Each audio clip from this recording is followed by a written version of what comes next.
अध्याय 3।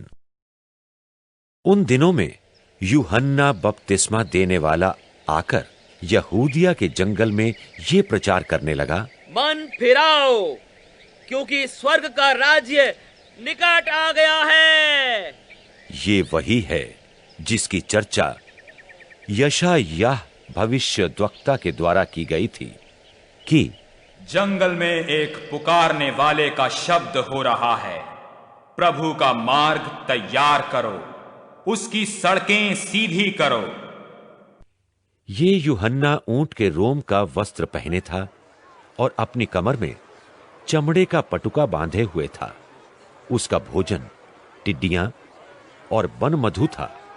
तब यरूशलेम के और सारे यहूदिया के और यरदन के आसपास के सारे देश के लोग उसके पास निकल आए और अपने अपने पापों को मानकर यरदन नदी में उससे बपतिस्मा लिया। जब उसने बहुतेरे फरीसियों और सदूकियों को बपतिस्मा के लिए अपने पास आते देखा तो उनसे कहा कि हे सांप के बच्चों, तुम्हें किसने जता दिया कि आने वाले क्रोध से भागो, मन फिराव के योग्य फल लाओ।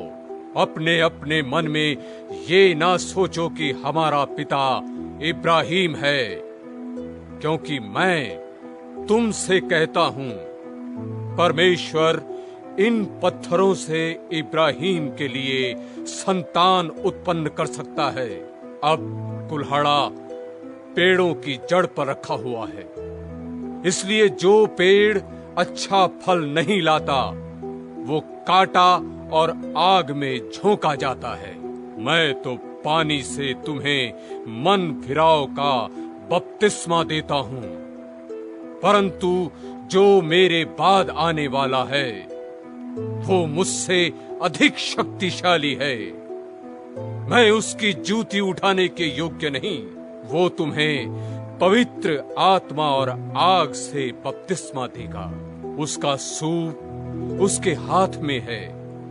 वो अपना खलिहान अच्छी रीति से साफ करेगा और अपने गेहूं को तो खत्ते में इकट्ठा करेगा, परंतु भूसी को उस आग में जलाएगा जो बुझने की नहीं।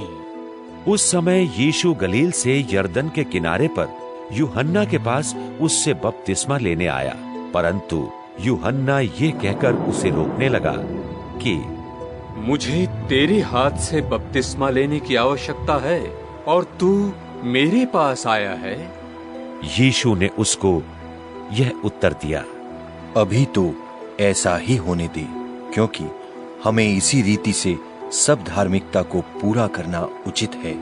उसने उनकी बात मान ली और यीशु बपतिस्मा लेकर तुरंत पानी से ऊपर आया और देखो, उसके लिए आकाश खुल गया और उसने परमेश्वर की आत्मा को कबूतर की नाई उतरते और अपने ऊपर आते देखा और ये आकाशवाणी हुई, ये मेरा प्रिय पुत्र है, जिससे मैं अत्यंत प्रसन्न हूं।